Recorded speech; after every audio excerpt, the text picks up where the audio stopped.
Hi everybody, and welcome to week 2, where we're going to continue to look at how to support and promote positive behaviour. This week we're going to be looking at how we directly manage behaviour, and sometimes how we manage behaviour that is disruptive, and how we foster and create a more harmonious learning environment in relation to behaviour. Now, luckily, I just so happen to be married to another teacher.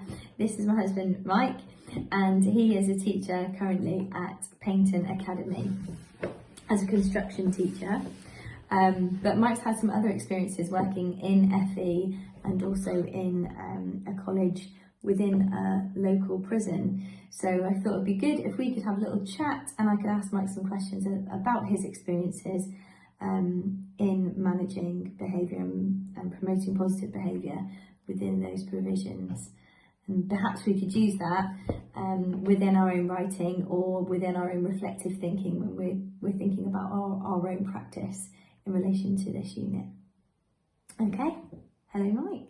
Hello. So initially, can you just talk us through your experience in the education sector so far? So what type of roles you've done?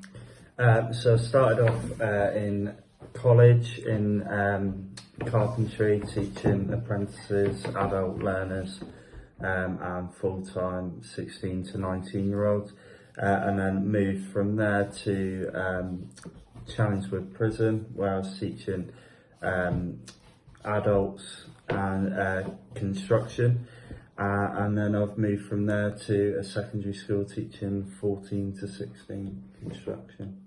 Thinking about behaviour and promoting positive behaviour, I imagine your time at the prison was probably the most challenging in terms of trying to create an environment that did foster positive behaviour. I think in terms of like behaviour, it's been, the same challenges really across all three, but obviously quite difficult to implement in a prison. That was probably the biggest challenge. Do you think it gave you some training for secondary school teaching? Some decent experience. Yeah, like I said, the behaviour really is the same across the board. It's the same problems, the same challenges that you're facing, just with different age groups. Okay. So thinking about your current role, and you're working with GCSE years as I am, years 10 and 11, which can be tricky ages to manage in terms of behaviour.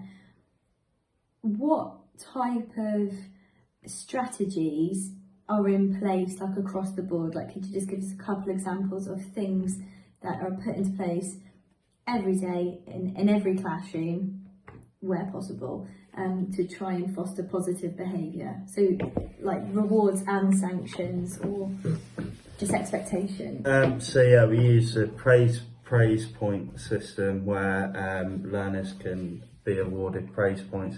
They can also get negative points as well if they were to be sent out of a lesson. There's a real structured way that would happen. So they've got a system where it's like 3 tiers, and they would go to the first tier first of all, and you would tell them that they're on that and make sure they understand it, and then you would make sure that they had time to process that before you move them on to the second tier. So if the behaviour continued immediately after you've put them on that first one, you're going to still give them that time to process, calm down, realise that they've stepped out of line.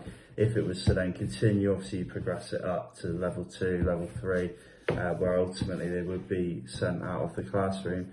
In terms of